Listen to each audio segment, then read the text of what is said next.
ಉತ್ತರ ಕರ್ನಾಟಕದ ಸಮಸ್ಯೆಗಳ ಬಗ್ಗೆ ಚರ್ಚೆ ಆಗಬೇಕಾಗಿತ್ತು.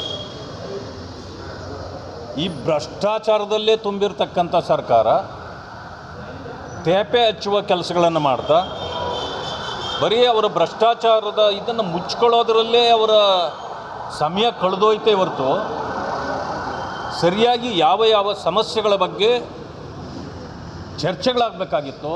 ಉತ್ತರ ಕರ್ನಾಟಕದ ಬಗ್ಗೆ, ಕಿತ್ತೂರು ಕರ್ನಾಟಕ ಜೊತೆಗೆ ಕಲ್ಯಾಣ ಕರ್ನಾಟಕ, ಇದರ ಬಗ್ಗೆ ಸಂಪೂರ್ಣ ಚರ್ಚೆ ಆಗಲಿಲ್ಲ. ಅದು ನಮಗೆ ಅತೃಪ್ತಿ ಇದೆ. ಈಗಲೂ ಕೂಡ KIDBಯಲ್ಲಿ ದೊಡ್ಡ ಭ್ರಷ್ಟಾಚಾರ ಆಗಿದೆ.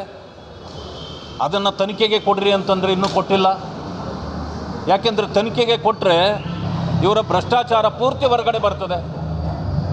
ಸ್ವಜನ ಪಕ್ಷಪಾತ ಆಗಿದೆ. MB ಪಾಟೀಲ್ ಅವರು ತಮಗೆ ಬೇಕಾದವರಿಗೆಲ್ಲ CA ಸೈಟ್ಗಳನ್ನು ಬರೆದು ಕೊಟ್ಕೊಂಡಿದ್ದಾರೆ. ಒಂದೊಂದು ವಿಳಾಸದಲ್ಲಿ 4 5 ಸೈಟ್ಗಳನ್ನು ಕೊಟ್ಟಿದ್ದಾರೆ. ಖಾಲಿ ಜಾಗಗಳನ್ನು ಎಲ್ಲವನ್ನೂ ಕೂಡ ಅವರ ಬುಟ್ಟಿಗೆ ಹಾಕ್ಕೊಳ್ತಕ್ಕಂಥ ಕೆಲಸವನ್ನು ಮಾಡ್ತಿದ್ದಾರೆ. ಇದೊಂದು ಹಗರಣ. ಇವತ್ತು ಕೂಡ ಇನ್ನೊಂದು ರಾಯಚೂರು ಥರ್ಮಲ್ ಪ್ಲಾಂಟ್ ಪೇಂಟ್ ಮಾಡೋ ಒಂದು ಕೆಲಸಕ್ಕೆ 128 ಕೋಟಿ ರೂಪಾಯಿ ಅಂತೇಳಿ ಇದು ಮಾಡಿದ್ದಾರೆ. ಪೇಂಟ್ ಮಾಡೋದಕ್ಕೆ ಯಾರಾದರೂ 128 ಕೋಟಿ ಒಂದು ಥರ್ಮಲ್ ಪ್ಲಾಂಟ್ಗೆ ಎಲ್ಲಾದರೂ ಈ ದೇಶದಲ್ಲಿ ಅಥವಾ ಈ ಪ್ರಪಂಚದಲ್ಲಿ ಕೇಳಿದ್ದೀರಾ? ಪೇಂಟ್ ಮಾಡೋದಕ್ಕೆ 128 ಕೋಟಿ. ಅದರಲ್ಲೂ ಇವತ್ತು ಭ್ರಷ್ಟಾಚಾರ ನಡೆದಿದೆ. ಈಗಾಗಲೇ ವಾಲ್ಮೀಕಿ ನಿಗಮದ ಭ್ರಷ್ಟಾಚಾರ ಚರ್ಚೆಯಲ್ಲಿದೆ. ಮೂಢ ಹಗರಣ ಚರ್ಚೆಯಲ್ಲಿದೆ. ಕೋರ್ಟ್ಗೂ ಹೋಗಿದ್ದಾರೆ, ಜೈಲಿಗೂ ಹೋಗಿದ್ದಾರೆ. ಇವೆಲ್ಲ ಸಮಸ್ಯೆಗಳು ಮುಚ್ಚಿಕೊಳ್ಳೋದನ್ನು ನೋಡ್ತಿದ್ದಾರೆ ಹೊರತು ಇವರು ಸಮಸ್ಯೆಗಳಿಗೆ ಪರಿಹಾರ ಕಂಡುಹಿಡಿಯೋದನ್ನು ಮಾಡ್ತಾ ಇಲ್ಲ. ಈ ಕಾರಣದಿಂದ ನಮಗೆ ಏನೂ ತೃಪ್ತಿ ತಂದಿಲ್ಲ. ನಾನು ಕ್ಷಮೆ ಕೇಳ್ತೇನೆ. ರಾಜ್ಯದ ಜನ, ವಿಶೇಷವಾಗಿ ಉತ್ತರ ಕರ್ನಾಟಕದ ಜನರಲ್ಲಿ ನಾನು ಕ್ಷಮೆ ಕೇಳ್ತೇನೆ. ನಿಮ್ಮ ಸಮಸ್ಯೆಗಳು ನಾವು ಎಷ್ಟೇ ಚರ್ಚೆಗೆ ಕೇಳಿದ್ರೂ ಕೂಡ ಈ ಸರ್ಕಾರ ಚರ್ಚೆ ಮಾಡಲಿಕ್ಕೂ ರೆಡಿ ಇಲ್ಲ. ಇವತ್ತಿಗೆ ಅಭಿವೃದ್ಧಿನೇ ಆಗಿಲ್ಲ. ಇವತ್ತೇ ನಿಮ್ಮ ಇದರಲ್ಲಿ ನೋಡಿದೆ, ಗ್ಯಾರಂಟಿ ಯೋಜನೆಗಳನ್ನು ಒಂದನ್ನು ಬಿಟ್ಟು ಎರಡನೇನ ಮಾತಾಡೋಕ್ಕೆ ಇವರಿಗೆ ತಾಕತ್ತಿಲ್ಲ. ಯಾಕೆಂದರೆ ಬರೀ ಗ್ಯಾರಂಟಿಗಳನ್ನು ತೋರಿಸ್ಕೊಂಡೇ ಜನರನ್ನು ಮರಳು ಮಾಡ್ತಕ್ಕಂಥದ್ದನ್ನು ಮಾಡ್ತಿದ್ದಾರೆ. ಇದು ಪರ್ಮನೆಂಟ್ ಸೊಲ್ಯೂಷನ್ ಅಲ್ಲ.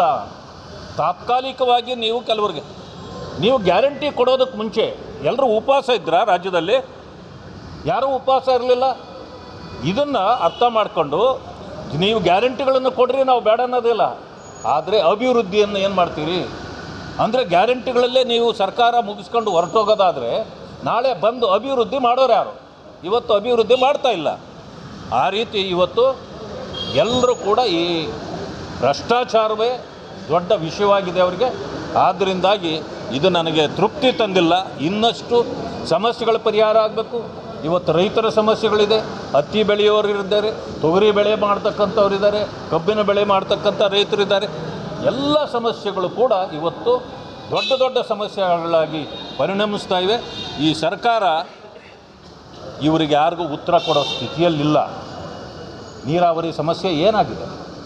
ಇವತ್ತು ಇನ್ನೂ ಎಷ್ಟು ಕೋಟಿ ಬೇಕು? ಒಂದು ಸಮಯ ಈಗ ನೀವೇನಾದರೂ ಅದಕ್ಕೆ ಪರಿಹಾರಗಳನ್ನು ಕೊಡಲಿಲ್ಲ ಅಂದರೆ 2 ವರ್ಷ ಹೋದರೆ ಇವತ್ತು ಎಷ್ಟು ನೀವು ಹಣ ಕೊಡಬೇಕು? 1 ಲಕ್ಷ ಬೇಕಿದ್ದರೆ 2 ವರ್ಷ ಆದಮೇಲೆ ಅದು 2 ಲಕ್ಷಕ್ಕಾಗತ್ತೆ, 2 ಲಕ್ಷ ಕೋಟಿ ಆಗುತ್ತೆ.